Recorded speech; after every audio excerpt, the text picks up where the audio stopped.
Welcome to the I Can't Sleep podcast, where I help you drift off one fact at a time. I'm your host, Benjamin Boster, and today's episode is about Atlantis. Atlantis is a fictional island mentioned in Plato's works Timaeus and Critias as part of an allegory on the hubris of nations. Purposely creating a literary contrast with the Achaemenid Empire, the great land-based power that ruled the East, what the Greeks called Asia, Plato describes Atlantis as a naval empire from the west that had conquered most of Europe and Libya, but then losing divine favor after an ill-fated campaign against the fictionalized Athens, and subsequently submerges into the Atlantic Ocean. By portraying the victorious Athens in the image of his ideal state from the Republic, Plato intended the Atlantis story to bear witness to the superiority of his concept of a state. Despite its minor importance in Plato's work, the Atlantis story has had a considerable impact on literature. The allegorical aspect of Atlantis was taken up in utopian works of several Renaissance writers, such as Francis Bacon's New Atlantis and Thomas More's Utopia. On the other hand, 19th century amateur scholars misinterpreted Plato's narrative as historical tradition, most famously Ignatius L. Donnelly in his Atlantis, the Antediluvian World. Plato's vague indications of the time of the events, more than 9,000 years before his time, and the alleged location of Atlantis, beyond the Pillars of Hercules, gave rise to much pseudo-scientific speculation. As a consequence, Atlantis has become a byword for any and all supposed advanced prehistoric lost civilizations, and continues to inspire contemporary fiction, from comic books to films. While present-day philologists and classicists agree on the story's fictional nature, there is still debate on what served as its inspiration. Plato is known to have freely borrowed some of his allegories and metaphors from older traditions, as he did with the story of Gyges. This led a number of scholars to suggest possible inspiration of Atlantis from Egyptian records of the Thera eruption, the Sea People's invasion, or the Trojan War. Others have rejected this chain of tradition as implausible and insist that Plato created an entirely fictional account, drawing loose inspiration from contemporary events such as the failed Athens invasion of Sicily in 415 to 413 BC, or the destruction of Helike in 373 BC. The only primary sources for Atlantis are Plato's dialogues, Timaeus and Critias. All other mentions of the island are based on them. The dialogues claim to quote Solon, who visited Egypt between 590 and 580 BC. They state that he translated Egyptian records of Atlantis. Plato introduced Atlantis in Timaeus, written in 360 BC. For it is related in our records how once upon a time your state stayed the course of a mighty host, which starting from a distant point in the Atlantic Ocean, was insolently advancing to attack the whole of Europe and Asia to boot.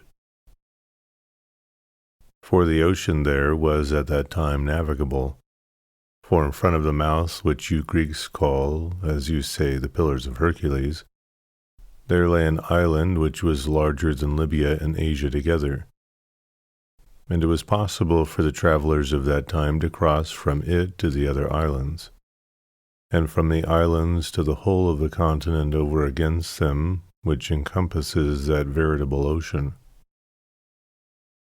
For all that we have here lying within the mouth of which we speak is evidently a haven having a narrow entrance. But that yonder is a real ocean, and the land surrounding it may most rightly be called, in the fullest and truest sense, a continent. Now, in this island of Atlantis there existed a confederation of kings, of great and marvelous power, which held sway over all the island, and over many other islands also, and parts of the continent. The four people appearing in those two dialogues are the politicians Critias and Hermocrates, as well as the philosophers Socrates and Timaeus of Locri, although only Critias speaks of Atlantis. In his works, Plato makes extensive use of the Socratic method in order to discuss contrary positions within the context of a supposition. The Timaeus begins with an introduction, followed by an account of the creations and structure of the universe and ancient civilizations. In the introduction, Socrates muses about the perfect society described in Plato's Republic, circa 380 BC, and wonders if he and his guests might recollect a story which exemplifies such a society. Critias mentions a tale he considered to be historical, that would make the perfect example, and he then follows by describing Atlantis as is recorded in the Critias. In his account, ancient Athens seems to represent the perfect society, and Atlantis, its opponent, representing the very antithesis of the perfect traits described in the Republic. According to Critias, the Hellenic deities of old divided the land so that each deity might have their own lot. Poseidon was appropriately, and to his liking, bequeathed the island of Atlantis. The island was larger than ancient Libya and Asia Minor combined, but it was later sunk by an earthquake and became an impassable mud shoal, inhibiting travel to any part of the ocean. Plato asserted that the Egyptians describe Atlantis as an island consisting mostly of mountains in the northern portions and along the shore, and encompassing a great plain in an oblong shape in the south, extending in one direction 3,000 stadia, about 345 miles. But across the center inland it was 2,000 stadia, about 230 miles.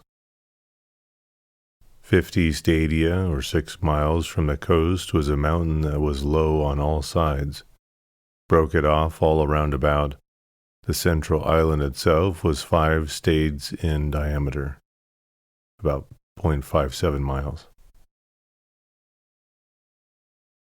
In Plato's metaphorical tale, Poseidon fell in love with Cleito, the daughter of Evenor, and Leucippe, who bore him 5 pairs of male twins.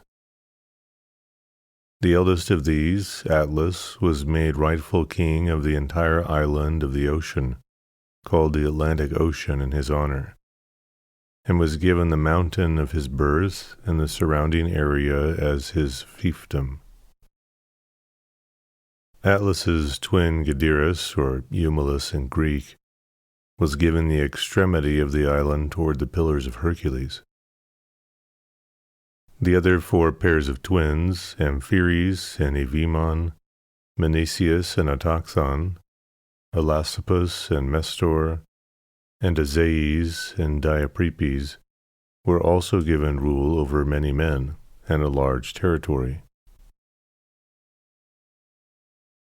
Poseidon carved the mountain where his love dwelt into a place and enclosed it with 3 circular moats of increasing width, varying from 1 to 3 stadia, and separated by rings of land proportional in size.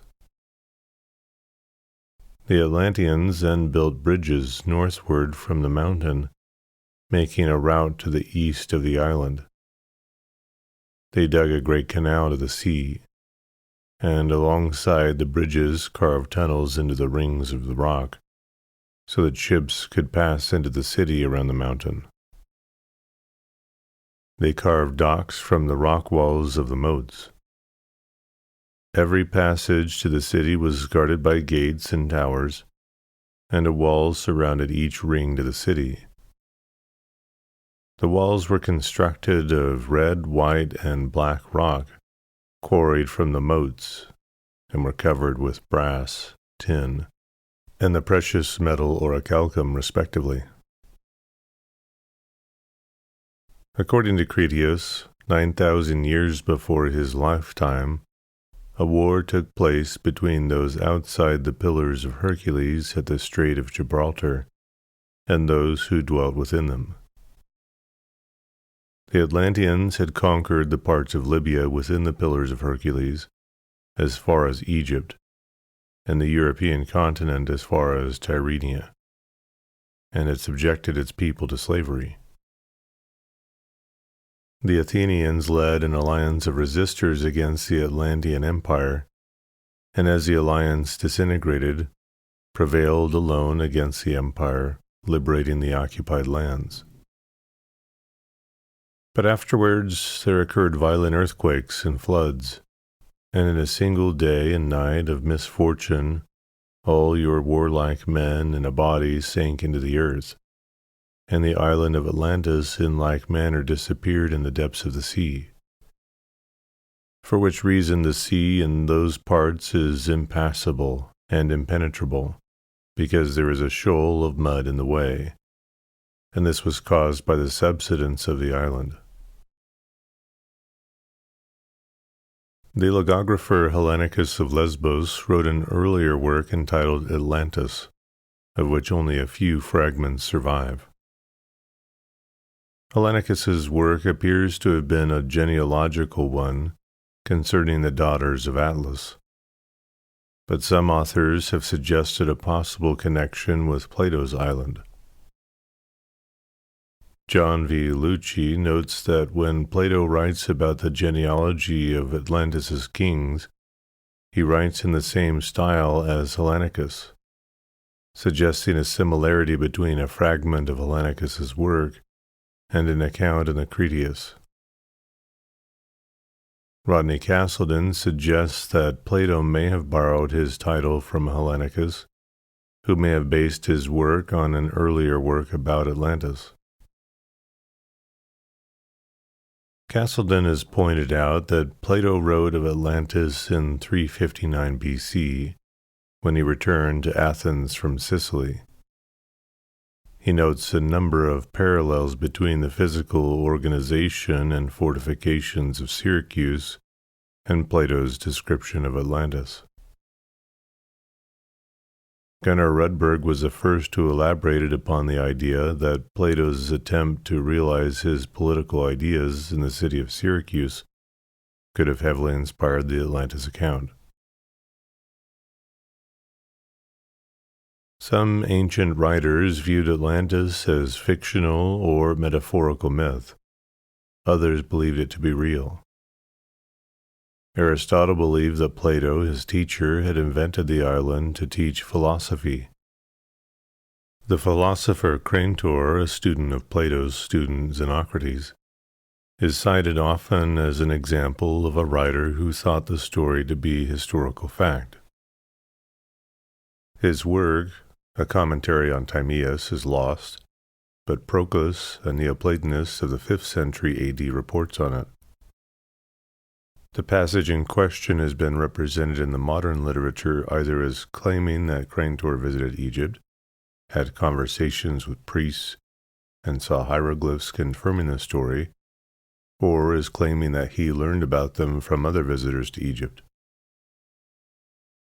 Proclus wrote, "As for the whole of this account of the Atlanteans, some say that it is unadorned history, such as Crantor, the first commentator on Plato.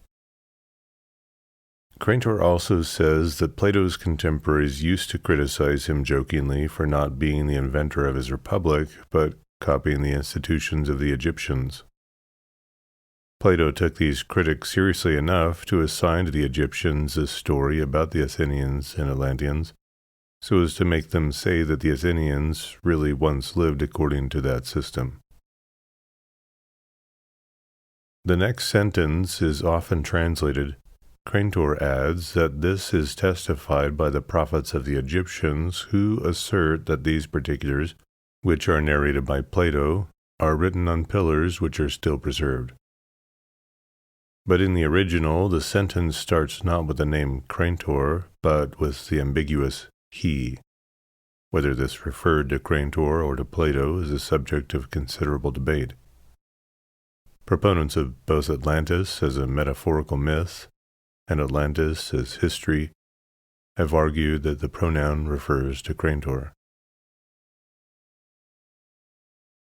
Alan Cameron argues that the pronoun should be interpreted as referring to Plato, and that when Proclus writes that we must bear in mind concerning this whole feat of the Athenians, that it is neither a mere myth nor unadorned history, although some take it as history and others as myth. He is treating Crantor's view as mere opinion, nothing more. In fact, he first quotes and then dismisses it as representing one of the two unacceptable extremes. Cameron also points out that whether he refers to Plato or to Crantor, the statement does not support conclusions such as Otto Muck's. Crantor came to Sais and saw there in the temple of Neith the column, completely covered with hieroglyphs on which the history of Atlantis was recorded. Scholars translated it for him, and he testified that their account fully agreed with Plato's account of Atlantis.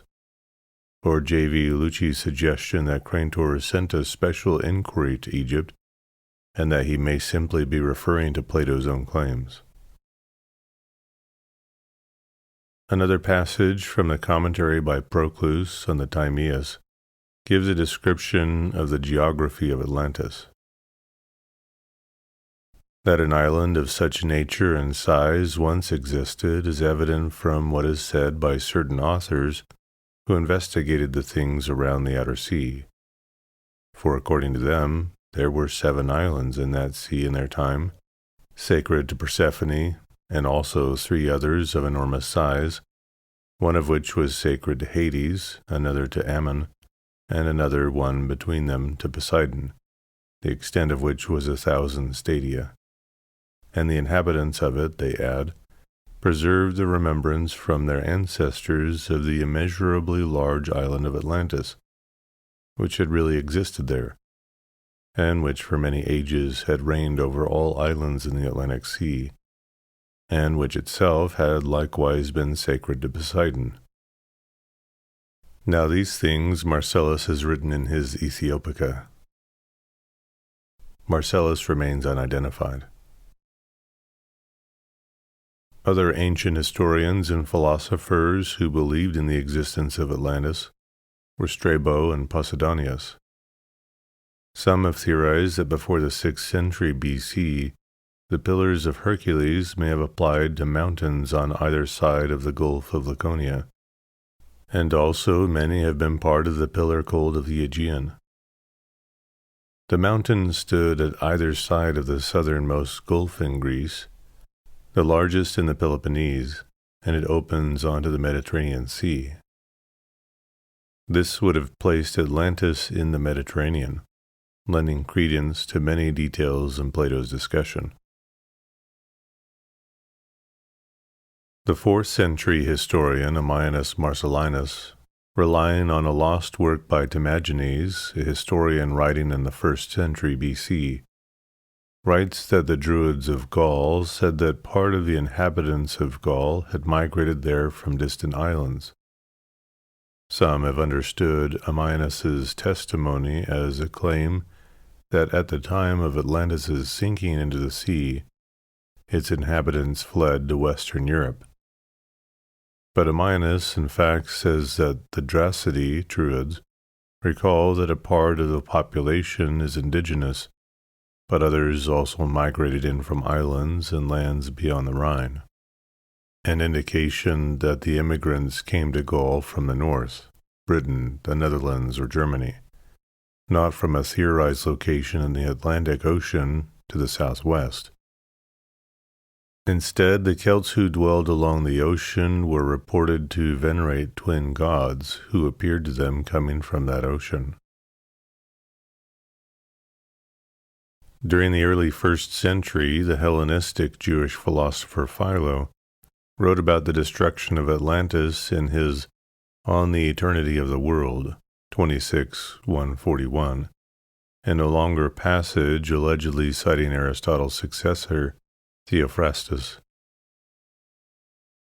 And the island of Atlantis, which was greater than Africa and Asia, as Plato says in the Timaeus, in one day and night was overwhelmed beneath the sea, in consequence of an extraordinary earthquake and inundation, and suddenly disappeared, becoming sea, not indeed navigable, but full of gulfs and eddies.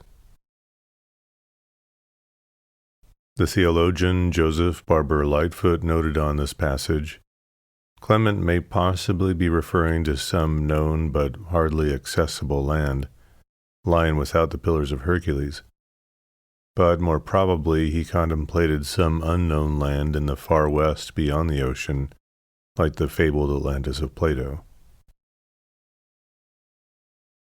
Other early Christian writers wrote about Atlantis, although they had mixed views on whether it once existed or was an untrustworthy myth of pagan origin.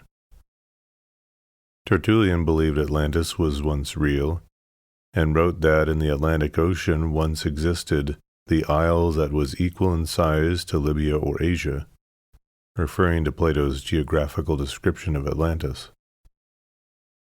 The early Christian apologist writer Anorbius also believed Atlantis once existed, but blamed its destruction on pagans. Cosmas Indicopleustes in the 6th century wrote of Atlantis in his Christian topography in an attempt to prove his theory that the world was flat and surrounded by water. In like manner, the philosopher Timaeus also describes this earth as surrounded by the ocean, and the ocean as surrounded by the more remote earth. For he supposes that there is to westward an island, Atlantis, lying out in the ocean, in the direction of Cadiz, of an enormous magnitude, and relates that the 10 kings, having procured mercenaries from the nations in this island, came from the earth far away, and conquered Europe and Asia, but were afterwards conquered by the Athenians, while the island itself was submerged by God under the sea. Both Plato and Aristotle praise this philosopher, and Proclus has written a commentary on him. He himself expresses views similar to our own, with some modifications, transferring the scene of the events from the east to the west. Moreover, he mentions those 10 generations as well as that earth which lies beyond the ocean. And in a word, it is evident that all of them borrow from Moses and publish his statements as their own. Aside from Plato's original account, modern interpretations regarding Atlantis are an amalgamation of diverse speculative movements that began in the 16th century, when scholars began to identify Atlantis with the New World. Francisco López de Gómara was the first to state that Plato was referring to America, as did Francis Bacon and Alexander von Humboldt. Janus Johannes Bergerod said in 1663, Orbe novo no novo, the New World is not new.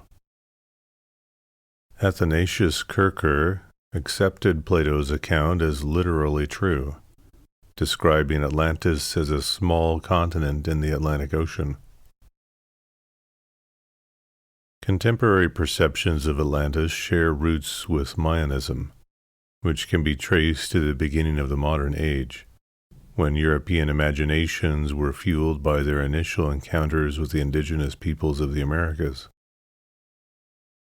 From this era sprang apocalyptic and utopian visions that would inspire many subsequent generations of theorists.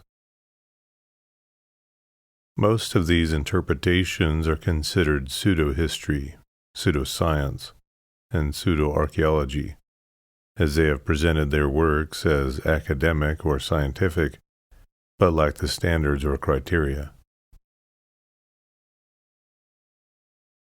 The Flemish cartographer and geographer Abraham Ortelius is believed to have been the first person to imagine that the continents were joined before drifting to their present positions.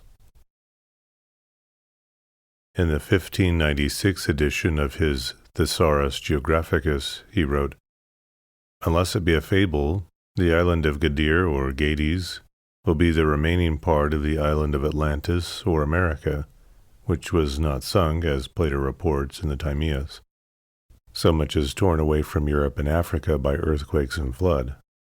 The traces of the ruptures are shown by the projections of Europe and Africa, and the indentations of America in the parts of the coasts of these three said lands that face each other to anyone who, using a map of the world, carefully considered them.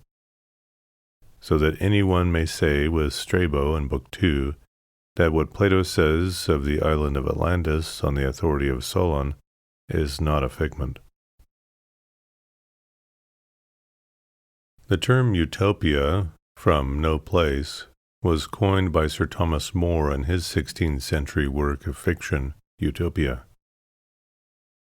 Inspired by Plato's Atlantis and travelers' accounts of the Americas, More described an imaginary land set in a new world. His idealistic vision established a connection between the Americas and utopian societies, a theme that Bacon discussed in The New Atlantis, circa 1623. A character in the narrative gives a history of Atlantis that is similar to Plato's, and places Atlantis in America. People began believing that the Mayan and Aztec ruins could possibly be the remnants of Atlantis. The 1882 publication of Atlantis, the Antediluvian World by Ignatius L. Donnelly stimulated much popular interest in Atlantis. He was greatly inspired by early works in Mayanism, and like them attempted to establish that all known ancient civilizations were descended from Atlantis, which he saw as a technologically sophisticated, more advanced culture. Donnelly drew parallels between creation stories in the Old and New Worlds, attributing the connections to Atlantis, where he believed the biblical Garden of Eden existed. As implied by the title of his book, he also believed that Atlantis was destroyed by the Great Flood mentioned in the Bible. Donnelly is credited as the father of the 19th century Atlantis revival, and is the reason the myth endures today. He unintentionally promoted an alternative method of inquiry to history and science, and the idea that myths contain hidden information that opens them to ingenious interpretations by people who believe they have new or special insight. Helena Petrovna Blavatsky, the founder of the Theosophists, took up Donnelly's interpretations when she wrote The Secret Doctrine, 1888, which she claimed was originally dictated in Atlantis. She maintained that the Atlanteans were cultural heroes, contrary to Plato, who describes them mainly as a military threat. In her book, Blavatsky reported that the civilizations of Atlantis reached its peak between 1 million and 900,000 years ago, but destroyed itself through internal warfare brought about by the dangerous use of psychic and supernatural powers of the inhabitants. Rudolf Steiner, the founder of Anthroposophy and Waldorf schools, along with other well-known theosophists, such as Annie Besant, also wrote of cultural evolution in much the same vein. Other occultists followed the same lead, at least to the point of tracing the lineage of occult practices back to Atlantis. Among the most famous is Dion Fortuné and her esoteric orders and their work. As continental drift became widely accepted during the 1960s, and the increased understanding of plate tectonics demonstrated the impossibility of a lost continent in the geologically recent past, most lost continent theories of Atlantis began to wane in popularity. Plato scholar Julia Annis, Regents Professor of Philosophy at the University of Arizona, had this to say on the matter. The continuing industry of discovering Atlantis illustrates the dangers of reading Plato, for he is clearly using what has become a standard device of fiction, stressing the historicity of an event and the discovery of hitherto unknown authorities as an indication that what follows is fiction. The idea is that we should use the story to examine our ideas of government and power. We have missed the point if instead of thinking about these issues, we go off exploring the seabed. The continuing misunderstanding of Plato as historian here enables us to see why this distrust of imaginative writing is sometimes justified. One of the proposed explanations for the historical context of the Atlantis story is that it serves as Plato's warning to his fellow citizens against their striving for naval power.